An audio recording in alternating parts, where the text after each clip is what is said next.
Hello, and welcome to this special edition of Storyliner. My name is Alex Bowman, and for today's topic, we will be diving into the details of the 2012 film and 1985 musical adaptations of Les Miserables. But first, allow me to give you all a brief overview and background of the story. The story of Les Miserables was written by Victor Hugo, a French poet and novelist in 1862. This story revolves around the character Jean Valjean, who was a prisoner, broke his parole, and gets hunted down by Officer Javert. Although he seems to have dug himself into a hole, fate causes him to become a successful businessman later on in life, and to also stumble upon a poor, desperate, and dying mother named Fantine, who has a small daughter named Cosette. As the story continues, Cosette grows up and falls in love with a man named Marius, who takes part in a revolution. Valjean finds out about their relationship and protects Marius in the short-lived war.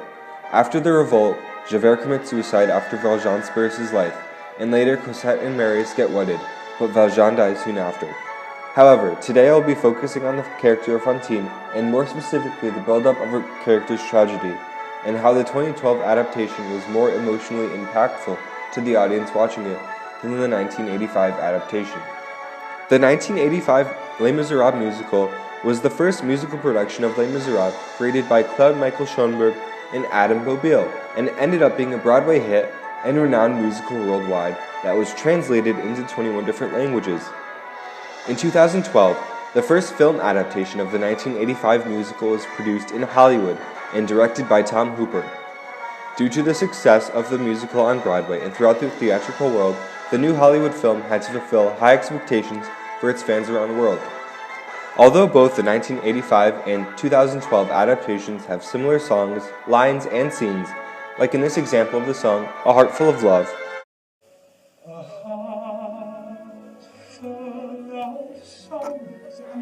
there are many distinguishable traits in the movie which differ from the musical.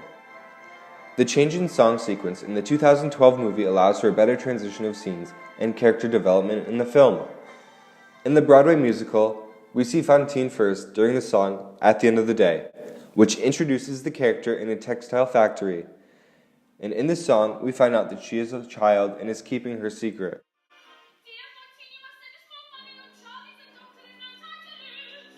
Once the foreman finds out, she gets fired.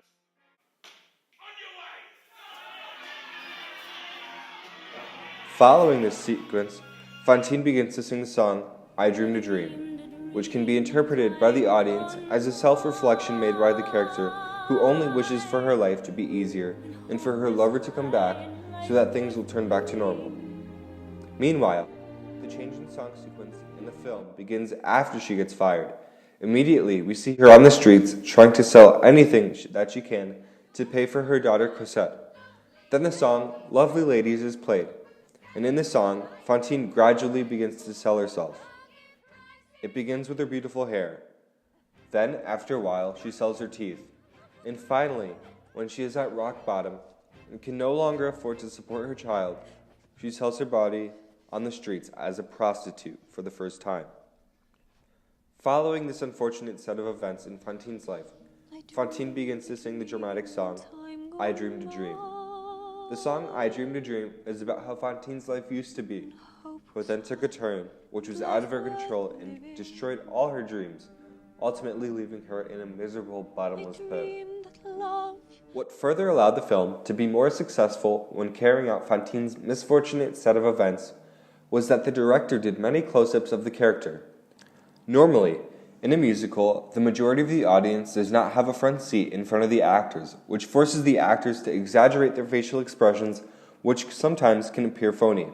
However, in the film, the director only needs one angle to appeal to the crowd.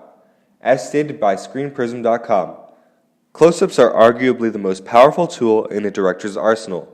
They place the viewer in direct company with the performer, allowing the examination of every stitch of emotion in the actor's face and eyes. And through this perspective, the audience is able to see Fantine up close and see in detail what the effects of her desperation are doing to her physical and mental states. This creates a more humanistic feeling, which the audiences at the movie theater can probably better relate to. Furthermore, a unique filming practice that helped bring out the emotions of the characters that never was before done on set was not performing voiceovers. This meant that the actors had to sing on set, and what they sung then would be used in the movie. Consequently, this helped the actors because, as stated by Eddie Redmayne, who played as Marius, and Tom Hooper in a behind-the-scenes interview, normally, if you were making an old-school movie musical, as a group of actors, we'd go into a studio, we'd record an album, and then 2 months later, we'd arrive on set, and they would play the playback, and we would mime alongside it. The problem with that is that you have to make all your acting choices 3 months before you've even met the actor you're working with. By recording it live, Tom is allowing us the spontaneity of normal film acting.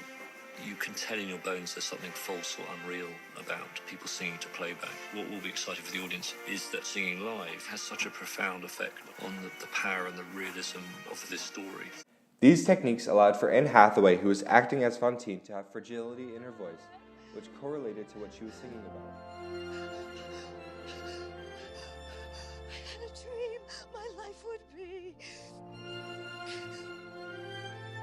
so different from this hell I'm living, so different, no. Overall, the song I Dreamed a Dream in the musical can be seen as a simple reflection of the song how Fantine's life was decent, but slowly crumbling, and also foreshadowing more of what could possibly happen in Fantine's near future, since she was jobless and desperate. But in the movie, the song I Dreamed a Dream represents much more than that. It is the finale to the build-up of Fantine's unfortunate outcome of events that forces her to sell herself in order to provide for her child. Ultimately, the musical does not provide the same dramatic effect that the movie brings to the audience. Thank you for watching this episode of Storylining, and please feel free to comment, like, subscribe, and add suggestions for future videos in the area below the video. Life has killed